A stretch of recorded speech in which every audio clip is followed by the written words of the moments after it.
హైదరాబాద్లోని LB Nagar police స్టేషన్లో విషాద ఘటన చోటు చేసుకుంది. 2024 బ్యాచ్కు చెందిన కానిస్టేబుల్ జరుపుల సాయి కుమార్ పోలీస్ స్టేషన్లోనే బలవన్మరణానికి పాల్పడ్డాడు. ప్రస్తుతం ఈ ఘటన కలకలం రేపుతోంది. దీనిపైన మృతుడి కుటుంబ సభ్యులు ఎవరైతే ఉన్నారో వారు ఆందోళన వ్యక్తం చేస్తున్నారు. ఇది ముమ్మాటికి పై అధికారుల వేధింపుల కారణమేనంటూ కూడా ఆరోపిస్తున్నారు. సాయి కుమార్ మృతి చెందిన విషయం తమకు ముందస్తుగా తెలియజేయకుండా మృతదేహాన్ని ఆసుపత్రికి తరలించారని కూడా ఆరోపిస్తూ ఆయన కుటుంబ సభ్యులు తీవ్ర ఆగ్రహాన్ని వ్యక్తం చేశారు. పోలీస్ స్టేషన్ ఎదుట ఆందోళనకు దిగిన కుటుంబ సభ్యులు అధికారుల వేధింపులు, అధిక పనిభారం కారణంగానే సాయి కుమార్ తీవ్ర ఒత్తిడికి గురై ఉండవచ్చని ఆరోపించారు. అయితే ఈ ఆరోపణలు అధికారికంగా నిర్ధారణ కావాల్సి ఉంది. మరోపక్క మృతుడి సెల్ ఫోన్ను తమకు అప్పగించాలని కుటుంబ సభ్యులు పోలీసులను డిమాండ్ చేశారు. ఫోన్లో ఉన్న సమాచారం దర్యాప్తులో కీలకంగా ఉండవచ్చని వారు పేర్కొన్నారు. సాయి కుమార్ బిఎన్ రెడ్డి నగర్లోని ఒక ప్రైవేట్ హాస్టల్లో ఉంటూ విధులకు హాజరవుతున్నట్లుగా సమాచారం. గత కొన్ని రోజులుగా విధుల్లో తీవ్రమైనటువంటి పనిభారం ఉందని ఆయన తోటి రూమ్మేట్స్, స్నేహితులతో చెప్పేవాడని వారు తెలిపారు.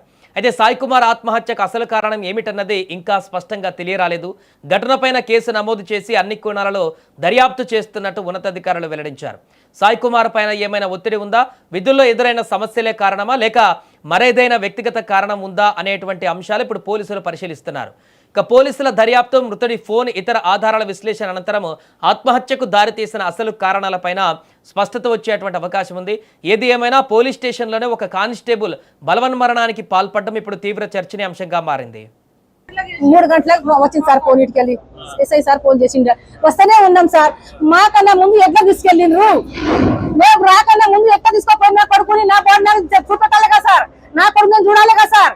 వస్తూనే ఉన్నాం కదా సార్, 4 గంటలకి వచ్చినాం సార్. మేము మా ముందు ఎట్లా తీసుకోపోయిర్రు. హాస్పిటల్ వేసి ఫోన్ చేసింది సార్.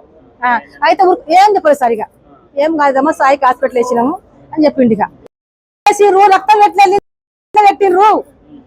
ఎందుకు తారు కూడా కోసిరు కదా సార్, చేయలేదు దాన్ని కూడా కోసిరు. రక్తం వచ్చింది, ఎలక్ట్రల్ సార్ అన్ని చేస్తారు. దాంట్లో ఏముందో చూడు, మీరు చెక్ చేయండి సార్.